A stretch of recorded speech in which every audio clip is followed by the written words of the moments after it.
Earlier, I got a call from a gun dealer I know in Utah. Last time Sean and I went to his shop, we checked out a genuine Gatling gun that he actually let us fire. He won't tell me what he's got this time, but he says it's big and loud and is definitely worth the trip. So what are you hiding underneath this thing? Well, let's take a look. Oh my God. It's the Hotchkiss 37 millimeter revolving cannon. You got your own private army or something? Every home should have one. This gun was in the back room because it's so big, I didn't have room for it to put it out in the store's display area. It's a Hotchkiss revolving cannon. It's just so strong and powerful looking. So it's sort of like a Gatling gun cannon. It On is. steroids. It is. I mean, I think of Hotchkiss as a single barrel. This is not your average Hotchkiss. This come out after the Civil War, 1876. They made quite a few of them, maybe even 250 of them to the American government. It probably got its most fame in the Spanish-American War. It pretty well helped take out the Spanish Navy. A lot of them just got ate up from the salt water. They just tipped them over the boats and let them go down to the bottom of the ocean. This one obviously is in pristine condition. A 5-barrel revolving cannon, that directly correlates to the Gatling gun. It's the same principle, a hand crank, multiple barrels. But you're talking about a barrel that's got a mouth on it this big around. Come on, this is incredible. We have ammo for it. Oh, man. That shoots a 1-pound projectile and it shoots 2,500 yards, a mile and a half. Talk about reach out and touch somebody. So one crank, one round. One crank, one round. You feed the cartridges in here, it'll hold 5. Okay, so someone could just stand to the side and keep on loading, and you could just keep on cranking. Yep. This thing is amazing. It basically changed the way wars were fought. You couldn't line up on a battlefield and fight each other in Napoleonic style. You would get slaughtered that way. So how much were you looking to get out of it? Everything's for sale for the right price. Okay, and what is that price? Well, this would have to be $75,000. At $75,000, this Hotchkiss is pretty pricey. But hey, last time I came out here, I couldn't make a deal on the Gatling gun, and I bought a Sharps rifle instead. This time, I ain't settling for a rifle. So you're gonna let us take it out and test it out? If you're serious buyers, we'll take it out and shoot it. We love to shoot them. Okay, we'll meet you at the range. Fantastic. Really appreciate it. That's cool. It's gonna be the best range day ever. This is the Hotchkiss 37 millimeter. Fires a 1-pound projectile. This looks like hellfire and damnation right here.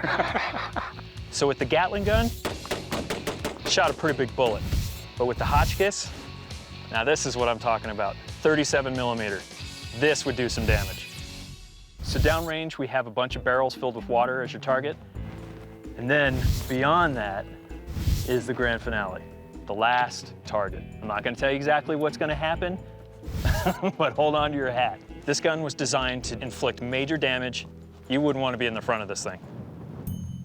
Okay, Rick, it's during the Spanish-American War. Spanish ship is coming close, about 75 yards downrange. You got 5 shots. Okay, this is it.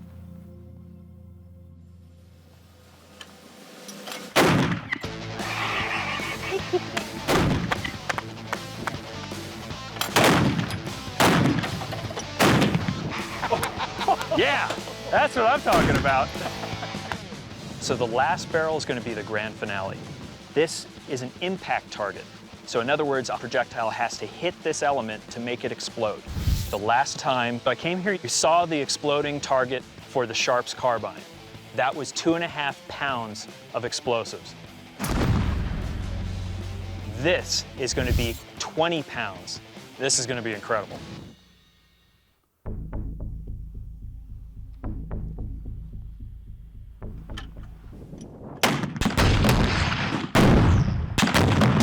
Oh, yeah!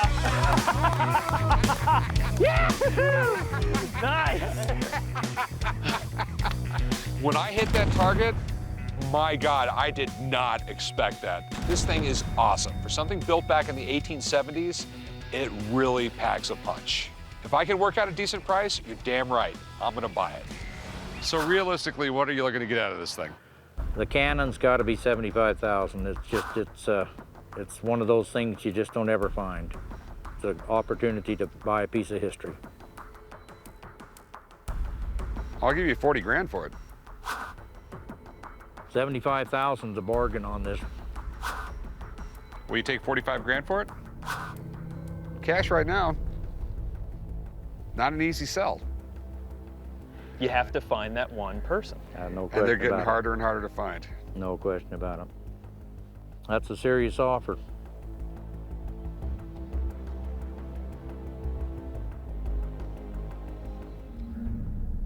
I think I got to hold off, though. Okay, if you change your mind, give me a call, but the offer stands for now. Fair enough. I can't believe I drove all the way from Vegas to Utah and this guy won't budge on his price. It was really awesome to shoot it, but I was really disappointed having to walk away empty-handed. So I'm here in Boston because my buddy Steve Gradge told me about this amazing Red Sox collection. And he tipped me off that the seller might actually be willing to sell a few pieces. Hey, Rick. Hey, how's it going? All right, Pat, welcome. Thanks for coming out here. Oh, thanks. We've got some amazing items here that I want to show you. Okay. This is the most extraordinary and unique collection of Red Sox team-signed baseballs that you're going to find anywhere on the planet. It starts from 1901, which would be this ball right here, and all the 5 World Series they won with Babe Ruth. And this one is the first and earliest Babe Ruth signature that we know of that's out there on a baseball. That's incredible. And we have the world's largest baseball card. The world's largest baseball card. Don't put it in the spokes of your bike because this one signed by Cy Young. Okay, pretty damn cool. I'm representing the owners of the biggest team baseball collection in Red Sox history. Today, we're going to be able to offer the Cy Young cabinet card. The owners are looking to get $175,000. The other item we have is Ted Williams' 477th home run baseball. They're looking to get $50,000 for that. I mean, this is really neat. These 2 pieces the owners are willing to part with. This baseball is Ted Williams' 477th home run. Why don't you put that glove on right there? Yeah, I mean, he's Mr. Baseball in Boston. Oh, he wrote all over it. That's really cool. Wrote all over it. Home run number 477, June 24th, 1958. Yeah, I think Ted Williams was basically considered a god in this town. Oh, still is. He was the Red Sox Mickey Mantle. And we're talking about a World War II veteran here. He missed 5 years of his career to go to the military and serve our country and still hit 521 home runs. This is an excellent piece. What this is a cabinet card from 1893, signed by Cy Young. As far as we know, there's only 6 of these out there in the world.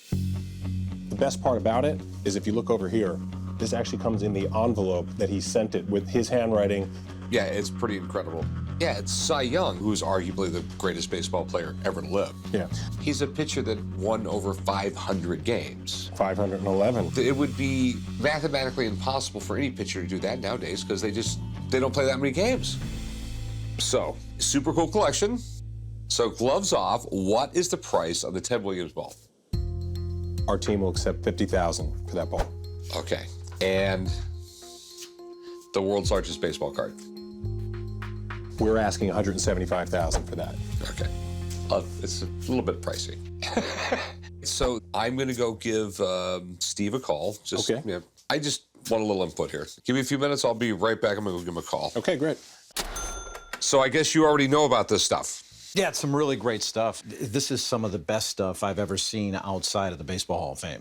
So I really love number 477, Ted Williams. I think it's really, really cool. He's certainly still the most famous Red Sox player almost of all time. So I see we have the letter as well. This is from Steve Runnels. Pete Runnels was a pretty good ball player in his own right and a former teammate of Ted's. So it says, my father, Pete Runnels, and Ted Williams were teammates. On June 29th, 1958, Ted Williams hit his 477th career home run. The ball was hit atop the roof in right field. Now, that's a great story. My father acquired the baseball, and he wrote the score and information about the home run on the ball and then had Ted Williams autograph the ball. Now, I'm, semi-familiar with this. You're not really going to see much on here. It's just mostly a faded signature. But, the thing you want is that and that, which is absolutely phenomenal. And then we have this Cy Young baseball card. This is really fantastic piece of history. Cy Young, obviously, really the greatest pitcher of all time. 2 years after he died, they named the Cy Young Award after him. But the great thing about this, and I know the history about this piece, is this letter is tied in directly to this. So this is Cy Young sending this to someone. And I don't know if you could ask for better provenance. So, what do you think they're worth? You have two great pieces here, Rick. These are museum quality. So the first one, obviously Cy Young, just focusing on this, how incredibly rare it is. I could easily see this going for $200,000. Okay. And the ball? So the baseball is really interesting, and I love the letter. It ties it all in together. I'd put that value right at $65,000. Okay. You want to have dinner later? If you're buying. Well, if I buy anything, I'm going to be broke, so you'll have to buy. No problem. Good luck. Okay. All right. So the ball and the Cy Young, I will give you 175 grand. For all of it. For these two, right? Yeah. I'm sorry, I absolutely cannot do that. Our price is $2.25 right now. And your best price is? My best offer, I'll give it all to you for $220.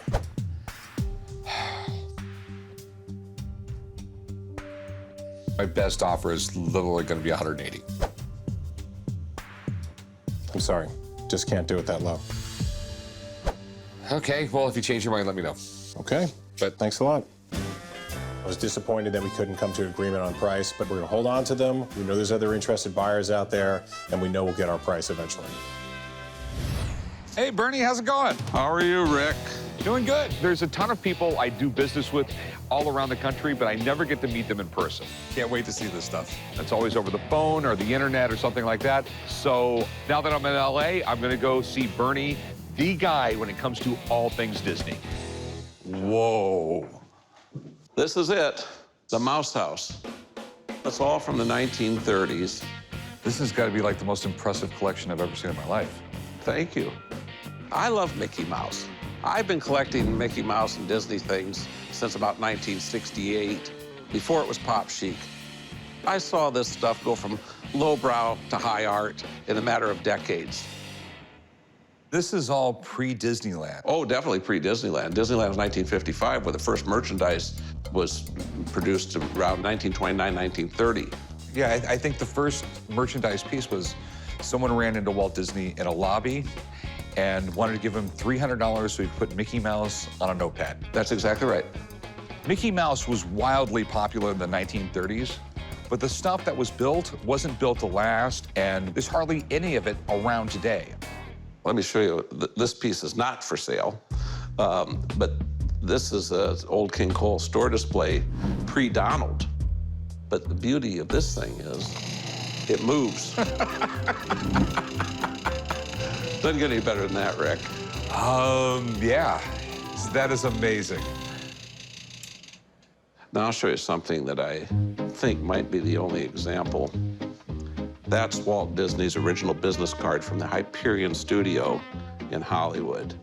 That is amazing. No email address. The business card is probably one of the coolest things I've ever seen, because I've never seen one before, but I doubt if anyone else has. You are looking to sell some stuff, right? Well, I've got a couple pieces that I could show you that I think you'd find rather interesting. Come here, let me show you.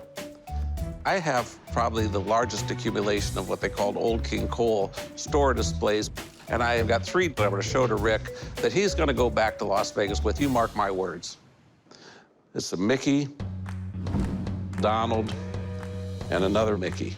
amazing. They were made by a company called Old King Coal in Canton, Ohio, and they were never intended for the consumer market. These were commercial things that were either used as window displays, store displays, and then also in theaters they'd use them if they had a Mickey Mouse cartoon or something. They were made of paper mache, the world's most delicate material, and there were very few made and very few survived. I want these store displays. I'm a closet Disney freak, and this is stuff that will never come my way again. I need to have this. The great thing I love about this right here, we have the old Donald Duck with the giant long bill. Long-billed Donald, that's right. They were crazier characters back then. Absolutely. So how much were you looking to get out of these? Well, I need $15,000 on the Donald. If you want the pair of them, they're pointing to each other, Rick, because a nice marquee somewhere for you. You're gonna pay me $25,000 for the pair. And this one over here, you can have for $12,000. So if I took them all? $35,000, Rick.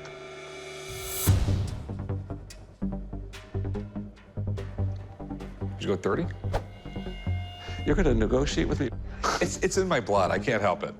I mean, they're amazing. They really are. And can we meet in the middle? That would be $32.50, wouldn't it? Yeah. Congratulations, you made yourself a hell of a buy. I'm absolutely giddy. These are probably one of the coolest things I've ever bought. This is going to be one of those things that I hang in my shop that people for years will come down just to look at these. So I'm in beautiful, sunny San Diego. I guess you'd call this working. And I bought some really cool beer items. So I'm here to see my buddy Peter. He owns AleSmith Brewery. He can tell me what they're worth, see if I got a good deal or not, and I'm gonna try and drink for free. Hey, Rick. Hey, man. Good to see you again. You too. So I got two really cool items. I have this 1800s scientific instrument for measuring alcohol, and I have no idea how it works or really what it's worth. Wow. Well, let me take a look here. All right, so we got a heating element here. Yeah, here's the alcohol burner, and this goes that's as far as I got. Okay. And I believe this is gonna fit in here. Right, so what we have here, it's an ebullimeter. It's based on the boiling temperature of different liquids. So we know ethyl alcohol boils at about 174, and we know water boils at 212. So they scaled that out, and the more alcohol, the lower the boil temperature. Okay. I would love to fire it up. I'm just concerned about the mercury in this. Okay. But there's nerds out there that love this kind of stuff. I'm one of them. The field alcohol meter isn't something you see every day. From what I can tell, it's never been used. It looks in pristine condition, and I imagine that it would dictate the dollar amount at the higher end of the spectrum. See, he's young. And Yeah, right. the Harvard Brewing Company. I mean, it's the thickest barrel I've ever seen. You know, back in the old days, these things found their way onto ships. They were being on railroads, so they were hardy. They would reuse these over and over again as well. That's what the bunghole's about. You could fill and refill, clean these. You got your keystone here. You put the tap right on there. This would obviously be on its side, and you dispense beer right out of here. Now, if they did get in trouble in Prohibition, and a lot of these were destroyed, so that would help the value with this. So what are these things worth? Well, your vintage field meter here, I've seen ones that are in beat-up condition that are $600, $700. This is pristine. I'm not sure it was ever even used. It's a nice piece of equipment. The barrel, it comes down to pre-Prohibition or post-Prohibition. Based on the shape, the thickness of the wood, the way the rings are, I'm betting that it's pre-Prohibition.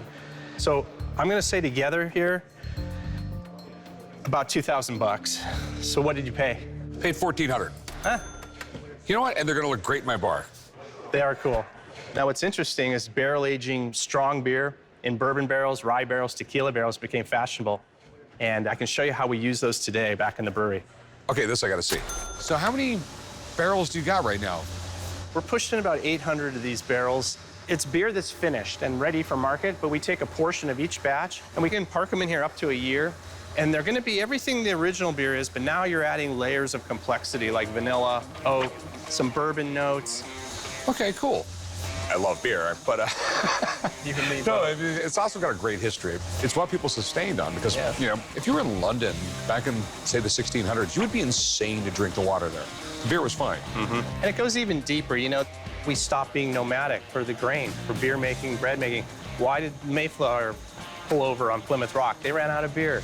So I would have paid a lot more attention in school if I'd known that beer touches lots of different elements of civilization. Okay. So I got a great idea. I don't know if you're up for this, but how would you like to brew a batch of beer? Oh, I'd love to. I think I can make that happen. Be Rick's Wicked Ale? You call it what you want. I'm going to go talk to my brewers. Okay. Most people don't realize what beer has done for society. Beer was so important. The pharaohs in Egypt demanded beer in tax. The Romans had beer. All through the Middle Ages, they had beer. As a matter of fact, we had a Revolutionary War because guys sat around in taverns and came up with the entire plan. Beer is proof that God loves us and wants us to be happy.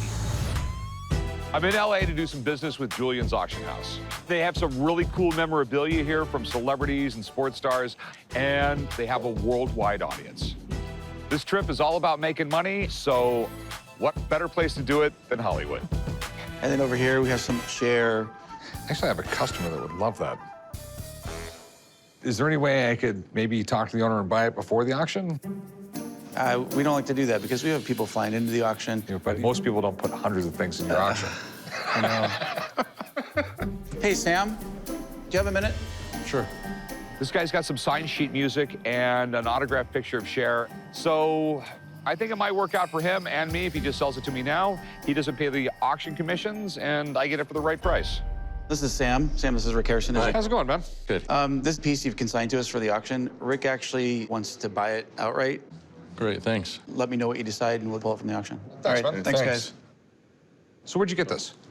Back in the 70s, I worked doing cue cards on the Sonny and Cher show. That's pretty cool. I mean, this was like CBS's #1 show there for a while, right? For a while, they were in the middle of all their divorce and all their trouble, though, so they weren't even speaking to each other at the time. I'm selling a framed-up autographed photo of Cher, piece of sheet music, I Got You Babe, signed by Sonny, combined with a ticket from the show. I've got the item in the auction, and I'm hoping to get $550 for it, hoping I can talk him into that. They were so huge in the 70s.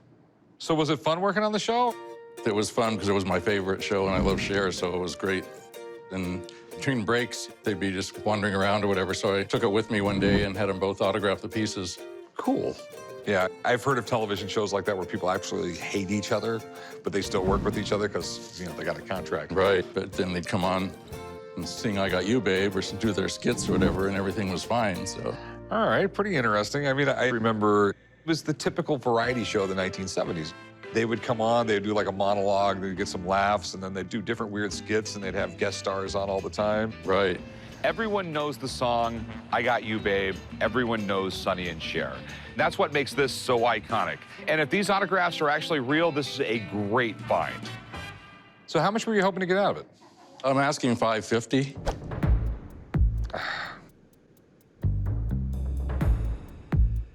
You know, a friend of mine's meeting me down here, and autographs is his thing, so... Why? What are you afraid of, or what's your... No, I just want to make sure they signed it. It's not that I don't trust you, I just don't trust anybody. Right. Sure, that's fine. Okay? Just give me a few minutes. Okay, that's fine. Yeah, he could call in an expert and have them check it out, but, I mean, I was right there and had him sign both pieces, so I know they're real. So here it is, dude. I actually have a customer that's like a freak over Cher items. And this piece right here, if I can get it for the right price, I can flip it in a minute. This guy says he was standing right in front of Sonny and Cher when they signed these items. But Steve happens to be in town to do some business, so I gave him a call just for my peace of mind. Oh, sweet. Sonny and Cher. Yeah. I grew up with these guys. But, you know, it's weird. I always remember Sonny mostly from Love Boat. I don't know why. He was on there a bunch, wasn't he? You know, Sonny and Cher, they were this great couple through the 60s, early 70s. They ended up breaking up. Sonny's career kind of went nowhere. Then he got into politics. And then Cher went on to be this mega star. I just want to kind of look at the examples I have on file. And the thing you notice about her autograph, it's extremely sloppy. And if we look at this example here, she starts off with the C, comes back down and loops around. We see the same thing here. It's all connected. It's all one thing. So it's pretty simple. Sonny, actually, I like his signature a little better. He used to write a salutation, and we see almost the same thing here, where he's writing best wishes, Sonny Bono. He stacks his signature usually, which writes on 2 different planes. So those are 2 good signs. Great. Okay. So they're legit? We're good to go. Okay. Of course, I told you. So what do you think the pair's worth? It's put together nicely. It's got the nice ticket. Together, this piece here, about $350. Okay. I was asking a little bit more than that.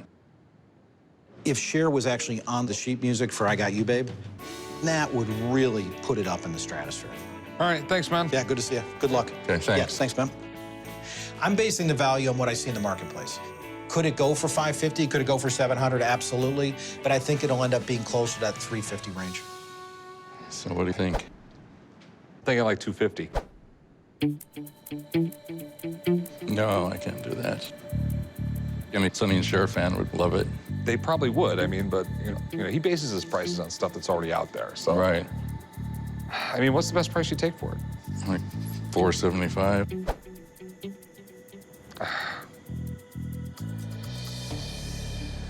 Yeah, I don't think we're gonna make a deal. You know, I mean, doesn't sell at the auction. Give me a call though. Okay. Okay. All right. Have a good one, man. Nice meeting you. Thank you. $350 is like a really low appraisal to me. So I'll keep it in the auction and see what happens. Earlier, I got a call from a guy who says he's got a sweet muscle car for sale. So me and Corey are on our way to go check it out. All right, so what do we got here? Well, we got my mom's car. We've had it since it was new. So your mom drove around in this? She sure did. Must have been a pretty hot mama. I called the guys down at the pawn shop to come down and take a look at my 1970 Chevy Impala. The reason I want to sell the car is because we don't really need it. I haven't totally convinced my wife we should sell the car, but she's putting up with it. This thing is definitely cool. It's a 1970 Chevy Impala, small block 350. I may be about 80 years old, but I still get some good-looking chicks want to know all about this car. It's got a 350 in it, right? That's right. So the 400 is a little bit false advertising? It's a lie. Okay. The Chevy Impala has been a hit since it came out in the late 50s. People love these cars. Do you want to open the hood? Okay.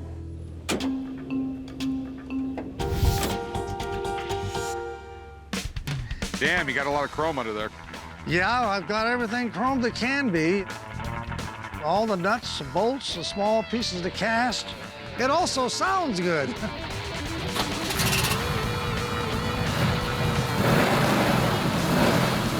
Sounds wonderful under the hood. Whoever did it right. Now, is this the original interior? No. Okay. I don't mean to sound like a d***ly, but your interior is shot in this car.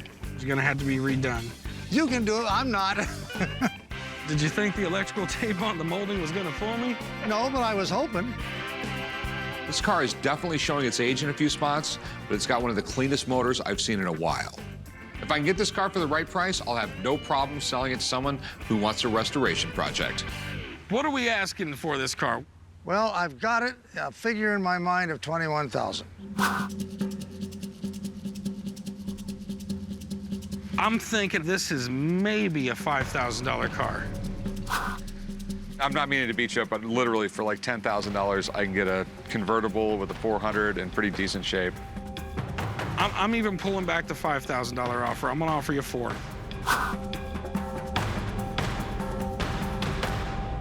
I don't think I can accept your offer, gracious as it is. Well, thanks for letting us take a look at it. All right, sir. You got. I won't call you thieves, but you're a little low, and I'm just gonna have to let it go at that. Okay, have a good one. Basically, when they hit me with a low figure, I was really insulted, but I got over it. I think it was a lousy opinion on their part, but I showed them.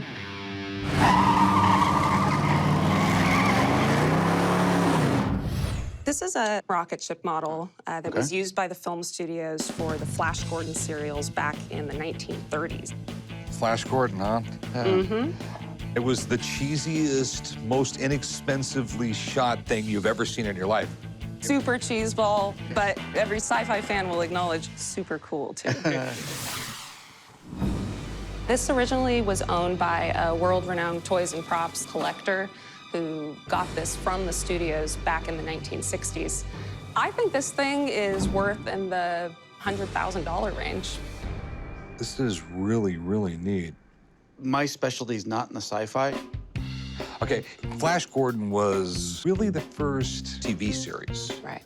In the 1930s, there was no televisions, obviously, but every Saturday, when you went to the movies, there was the serials, and this was the big one. There'd be a double feature, and right between the double features was an episode of Flash Gordon. Right. What made Flash Gordon so popular? It was the first real sci-fi series. It captivated the imagination of kids across this country. I want this. But that's odd that it would have Universal and Fox.